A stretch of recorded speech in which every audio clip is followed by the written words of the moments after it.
નમસ્કાર ગુજરાત આગામી 24 કલાક માટે ફરીથી અતિ ભારે વરસાદની આગાહી કરી દેવામાં આવી છે, જેમાં ગુજરાત રાજ્યના દક્ષિણી વિસ્તારથી લઈ અને સૌરાષ્ટ્રના તમામ વિસ્તારોમાં આજ રાતે પણ વરસાદ પડવાનો છે અને આવતીકાલે વહેલી સવારે પણ વરસાદ પડશે। કયા વિસ્તારોની અંદર કેટલો વરસાદ પડશે અને કઈ રીતનો વરસાદ પડશે એ અંગેની આગાહી આવી ગઈ છે। હવે તમને જણાવી દઈએ તો ખુદ હવામાન વિભાગ દ્વારા આગાહીઓ કરી દેવામાં આવી છે અને એનાલિસિસ પણ કરવામાં આવી રહ્યું છે। એ ભાગરૂપે બંગાળની ખાડીમાંથી લો પ્રેશર સિસ્ટમ સક્રિય થઈ અને હવે એ વેલમાર્કની અંદર ટ્રાન્સફર થશે અને એ પછી એના ભારે પવનો છે ગુજરાત રાજ્યના દરિયાકાંઠાના અને દક્ષિણી ભાગના જે વિસ્તારો છે એને અસર પહોંચાડશે। એ સાથે અરબી સમુદ્ર એટલે કે અરબ સાગરની અંદર પણ એક સિસ્ટમ છે એ સક્રિય થવાની આરે આવી ગઈ છે અને આ સિસ્ટમ જ્યારે પણ સક્રિય થઈ રહી છે ત્યારે હવે ગુજરાત રાજ્યમાં ફરી એક વખત વાદળોનો ઘેરાવો બનતો જોવા મળી રહ્યો છે। આગામી 24 કલાક માટેની વાદળછાયું વાતાવરણ છે એની અપડેટ આપી દેવામાં આવી છે। વેધર એનાલિસિસ અને વેધર રિપોર્ટ પણ એવું કહી રહ્યું છે કે ગુજરાત રાજ્યમાં હિન્દ મહાસાગર એટલે કે અરબ સાગરમાંથી જે ગુજરાત રાજ્ય તરફ આવતા પવનો છે એ અરબ સાગરના દરિયાકાંઠાથી આગળ વધી અને દક્ષિણી ભાગના વિસ્તારોથી લઈ અને મધ્ય ગુજરાતના તમામ વિસ્તારોની અંદર અસર કરશે અને એના પણ વરસાદ છે એ આવતા જોવા મળશે। અત્યારે વેધર એનાલિસિસ અને વેધર રિપોર્ટ એવું જણાવી રહ્યું છે કે આગામી જે 24 કલાક માટે છે એ 10 જિલ્લાઓમાં એલર્ટ દર્શાવવામાં આવ્યું છે। 10 જિલ્લા કયા કયા છે તમને જણાવી દે તો અત્યારે મિત્રો વાદળછાયું વાતાવરણ છે એ દક્ષિણી ગુજરાતના સુરત, નવસારી, વાપી, વલસાડ અને જે તાપી લાગુના વિસ્તારો છે એ આ સાથે ગુજરાત રાજ્યના દક્ષિણી વિસ્તારથી આગળ વધીએ તો મધ્ય ગુજરાત રાજ્ય તરફ આવનારા જેટલા પણ વિસ્તારો છે જેમાં અમદાવાદ છે તેમજ વડોદરા છે, નડિયાદ છે, ઢોળકા છે,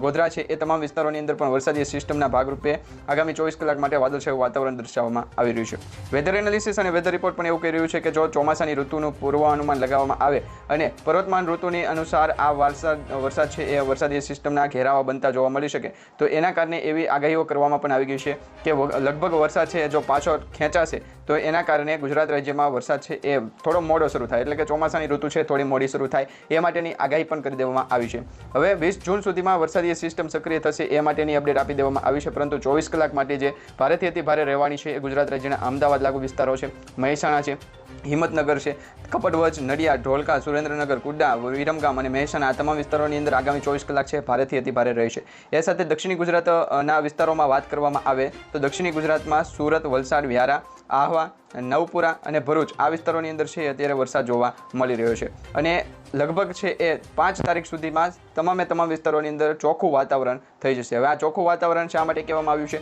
અત્યારે જે વરસાદીના આગાહીના ભાગરૂપે છે એ લગભગ પ્રી મોન્સૂનની એક્ટિવિટી શરૂ થઈ ગઈ છે। આ અઠવાડિયું છે એ પ્રી મોન્સૂનની એક્ટિવિટી રહેવાની છે। નૈઋત્ય ચોમાસું છે મુંબઈ મહારાષ્ટ્રના દરિયાકાંઠા સુધી પહોંચી ગયું છે। અત્યારે વેવ્સ પણ એવું બતાવી રહી છે અને જે વેધર એનાલિસિસના રિપોર્ટ છે એ પણ એવું બતાવી રહી છે કે મધ્યપ્રદેશથી લઈ અને મહારાષ્ટ્રના તેમજ મુંબઈના દરિયાકાંઠા સુધી નૈઋત્ય ચોમાસું પહોંચી ગયું છે। હવે આ નૈઋત્ય ચોમાસું છે આવનારા 8 દિવસની અંદર ગુજરાત રાજ્યના દક્ષિણી ભાગમાં પણ પહોંચી જશે। તો એ દક્ષિણી ભાગમાં પહોંચે એ પહેલાં જે ઋતુ છે એની અંદર પણ ફેરફાર થશે એટલે કે વાતાવરણની અંદર પલટવાર આવશે। દિવસ દરમિયાન છે એ સતત ગરમીનું વાતાવરણ જોવા મળશે અને રાત્રિ દરમિયાન છે એ ઠંડીનું તાપમાન એટલે કે વરસાદની છે એ આગાહીઓ કરવામાં આવી છે, જેમાં ભારેથી અતિ ભારે પવન ફૂંકાશે। એ પવનની ગતિ લગભગ 40 કિલોમીટર પ્રતિ કલાકની ઝડપથી લઈ અને 50 કિલોમીટર પ્રતિ કલાકની ઝડપ સુધીના પવનો પણ ફૂંકાશે। આ વાવાઝોડાની જે અસરોના ભાગરૂપે વરસાદ અત્યારે સક્રિય થઈ રહ્યો છે એમાં મિત્રો જે વરસાદ અત્યારે પડ્યો છે ચોમાસાનો નથી, એક તો વાવાઝોડાનો વરસાદ અત્યાર સુધીમાં પડ્યો, બીજું જોવા જઈએ તો ગરમીનું તાપમાન વધારે હોવાના કારણે જે જમીન ઉપરના ભેજ છે એ ભેજના કારણે અમુક એવા વાદળો બન્યા હોય કે તે વિસ્તારોની અંદર વરસાદના ઝાપટા સ્વરૂપે અથવા તો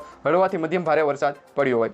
પરંતુ અત્યારે મધ્ય ગુજરાત અને દક્ષિણ ગુજરાતના સૌરાષ્ટ્ર કાંઠાના જે વિસ્તારો છે એ વિસ્તારોની અંદર વાદળછાયું વાતાવરણ લગભગ 2 તારીખથી છે એ પાછું છવાશે। 2 થી લઈ અને 6 તારીખ સુધી આમ ટોટલ 4 દિવસ સુધી છે એ વાદળછાયું વાતાવરણ રહેવાનું છે અને એ વાદળછાયા વાતાવરણની અંદર રાજકોટ, ચોટીલા, જસદન તેમજ ગોંડલ અને મિત્રો મોરબી, જામનગર, ભાણવડ, બોટાદ, સુરેન્દ્રનગરના વિસ્તારોની અંદર છે એ ભારેથી અતિ ભારે વરસાદ પડી શકે છે અને એમાં પણ પવનની ગતિ છે લગભગ 40 કિલોમીટર પ્રતિ કલાક સુધી છે એ વધી શકે છે, કારણ કે અત્યારે પવનની ગતિ એના કારણે વધી રહી છે અરબ સાગરની અંદર એક લો પ્રેશર સિસ્ટમ ફરી એક સક્રિય થાય અને બંગાળની ખાડીમાં લો પ્રેશર સિસ્ટમ જે સક્રિય થઈ રહી છે એના ભાગરૂપે જે વાતાવરણ છે એમાં સતત પલટવાર આવ્યો છે અને આ પલટવાર સાથે ગુજરાત રાજ્યના આબોહવામાનની અંદર પણ મોટી અસર પહોંચી છે। દક્ષિણી ગુજરાત રાજ્યની અંદર પણ વાત કરવામાં આવે તો સુરત, વ્યારા, નવપુરા, ભરૂચ, રાજપીપળા, જસદન તેમજ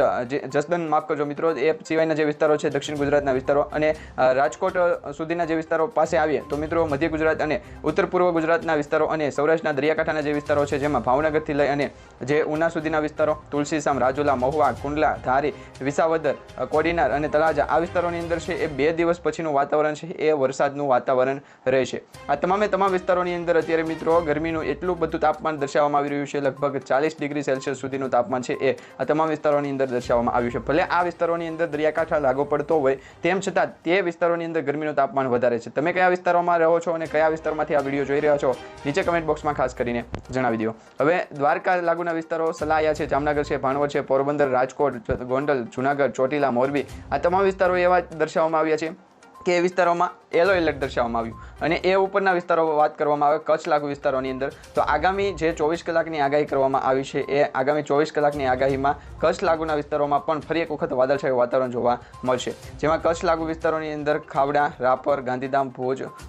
જે મુદ્રા છે, નલિયા છે, લખપત છે એ તમામ વિસ્તારોને પણ કવર કરવામાં આવી રહ્યા છે। એ સાથે જ દક્ષિણી ગુજરાતના વિસ્તારો વિશે વધારે વાત કરીએ કારણ કે મિત્રો દક્ષિણી ગુજરાતના વિસ્તારોમાં છે ચોમાસાની ઋતુ પહેલાં શરૂ થશે અને લગભગ ધોધમાર અતિભારે વરસાદ પણ પડવાની સંભાવના દર્શાવવામાં આવી રહી છે। હવે કયા કયા વિસ્તારો છે તો સૌપ્રથમ તો સુરતથી વાત કરવામાં આવે, કોસંબા છે, વંકલ છે, ઉમરાપાડા છે, ડેડિયાપાડા છે, ભરૂચ છે, વ્યારા છે, બારડોલી, નવપુરા આ તમામ વિસ્તારોની અંદર 24 કલાક માટેની ભારેથી અતિભારે વરસાદની આગાહી કરવામાં આવી છે। વાદળછાયું વાતાવરણ પણ રહેલું છે। આ વાદળોનો ઘેરાવો એટલો દ્રઢ દર્શાવવામાં આવી રહ્યો છે કે વિસ્તારોની અંદર લગભગ 2 થી લઈ અને 5 ઇંચ સુધીના વરસાદ પણ વરસશે અને આ વરસાદ વરસશે એમાં ખેડૂતોને ખેતીલાયક જે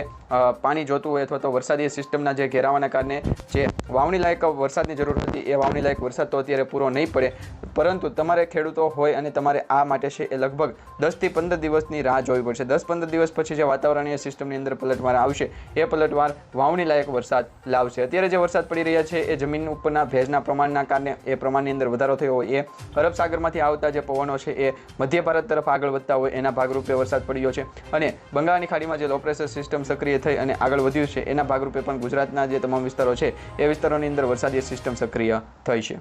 આ સાથે મિત્રો IMD એટલે કે ઇન્ડિયન મોન્સૂન ડિપાર્ટમેન્ટ દ્વારા જે આગાહી કરવામાં આવી છે એમાં નૈઋત્યનું ચોમાસું જે 20 થી 30 મે વચ્ચે છે એ મુંબઈ મહારાષ્ટ્રના દરિયાકાંઠાથી આગળ વધવાનું હતું એ હવે આવનારા 5 દિવસમાં ગુજરાત રાજ્ય તરફ આગળ વધશે અને ગુજરાત રાજ્યના દરિયાકાંઠામાં આ વરસાદી સિસ્ટમ નૈઋત્ય ચોમાસું છે એની આગાહી અને અસરો પણ દર્શાવવામાં આવી રહી છે। આ સાથે જ બીજા અન્ય વિસ્તારોની વાત કરવામાં આવે તો ગુજરાત રાજ્યને અને જે પૂર્વ ભાગોના વિસ્તારો છે, પૂર્વ ભારતના વિસ્તારો છે એ વિસ્તારોની અંદર એલર્ટો દર્શાવી દેવામાં આવ્યા છે અને એ એલર્ટોના સામે મિત્રો ગુજરાત રાજ્યમાં અત્યારે ગ્રીન એલર્ટ એ સાથે બીજા અન્ય વિસ્તારોની વાત કરવામાં આવે તો ગુજરાત રાજ્યની અંદર ઓરેન્જ એલર્ટ પણ દર્શાવવામાં આવશે અને આ ઓરેન્જ એલર્ટ છે એ લગભગ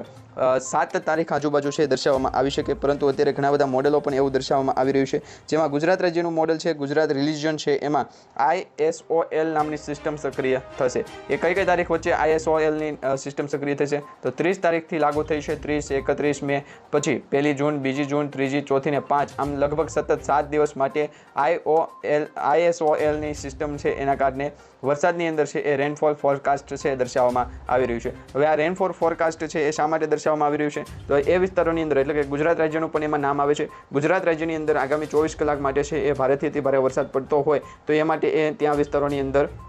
ISOL નામની સિસ્ટમ છે એ સક્રિય થાય અને એ નામનું છે એ સિગ્નલ પણ આપવામાં આવતું હોય છે। તો આમ લગભગ છે એ 7 થી 8 દિવસ સુધી વાતાવરણની અંદર મોટો પલટવાર આવતો જોવા મળી રહ્યો છે અને આ પલટવાર જે જોવા મળી રહ્યો છે એના જ અનુસંધાને આગાહી પણ કરવામાં આવી રહી છે, જેમાં ગુજરાત રાજ્યની અંદર લગભગ 24 કલાક પછી છે એ વાતાવરણ શુષ્ક રહી શકે, પરંતુ એ વાવાઝોડાની આગાહીઓ જે પહેલાં કરવામાં આવી હતી એવી જ આગાહીઓ અત્યારે કરવામાં આવે તો એ ખોટી વાત પડતી હોય છે, કારણ કે વાદળછાયું વાતાવરણ માત્ર મધ્ય ગુજરાત અને દક્ષિણી ગુજરાતના વિસ્તારો તમારા સ્ક્રીન ઉપર પણ તમે જોઈ શકો છો, મધ્ય ગુજરાત અને દક્ષિણી ગુજરાતના જે વિસ્તારો છે એ બે વિસ્તારોમાં અત્યારે વાતાવરણની અંદર છે હલચલ થતી જોવા મળી રહી છે। આ સિવાય બીજા ઘણા બધા વિસ્તારોની અંદર છે એ વાતાવરણીય સિસ્ટમની અંદર મોટો ફેરફાર થઈ શકે, પરંતુ એ જે આબોહવામાન છે અને વર્તમાન ઋતુ છે એના ભાગરૂપે અસર કરી શકે। અત્યારે ગુજરાત રાજ્યની હાઈ લેવલની જે અપડેટ હતી એ અપડેટમાં એ પણ અનુસંધાને જણાવવામાં આવી રહ્યું છે કે વાતાવરણની અંદર મોટો ફેરફાર થશે, પરંતુ એ આવતા અઠવાડિયે ફેરફાર થશે। અત્યારે કોઈ પણ પ્રકારના આગાહીકારો પણ છે એ કહી શકતા નથી કે કઈ રીતનું વાતાવરણ છે આગળ વધશે। અત્યારે 2 દિવસથી ગરમીનું તાપમાન વધારે હતું તો અત્યારે સુરત લાગુ વિસ્તાર અને દક્ષિણી ગુજરાતના જે વિસ્તારો છે ત્યાં અત્યારે પવનોની ગતિમાં પણ વધારો થયો છે। પવનોની ગતિ લગભગ 70 કિલોમીટર પ્રતિ કલાકની ઝડપે પહોંચી ગઈ છે।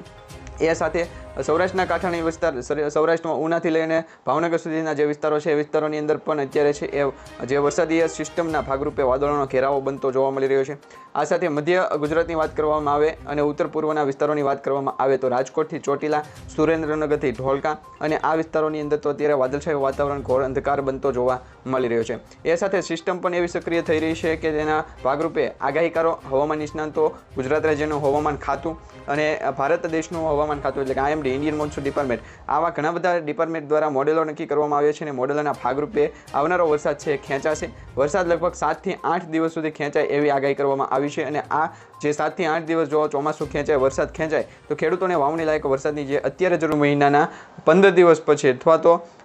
જૂન મહિનાની 15 થી 20 તારીખની વચ્ચે છે એ અસર કરી શકે. ત્યાં સુધી ખેડૂતોએ રાહ જોવી પડશે. અત્યારે જે ખેડૂતોએ જમીન ખેડી છે, જમીનને સાથે સાથે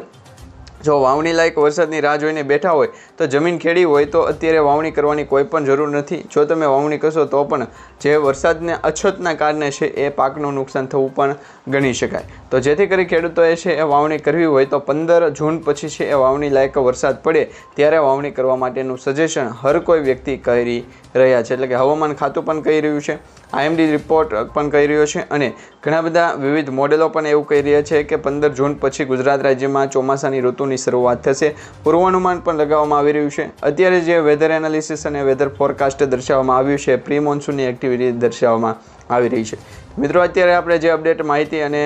જે આગાહી જોઈ છે એ તમને સારી લાગી તો વિડીયોને લાઇક આપજો, ચેનલને સબસ્ક્રાઈબ કરજો અને તમારા દરેક વોટ્સઅપ ગ્રુપ, ફેસબુક ગ્રુપમાં દરેક ખેડૂત મિત્રો સુધી આજનો વિડીયો શેર કરી દેજો, જેથી કરી દરેક લોકોને કામના અને ઉપયોગી જે અપડેટ છે આગાહી સ્વરૂપે એ સમયસર મળતા રહે.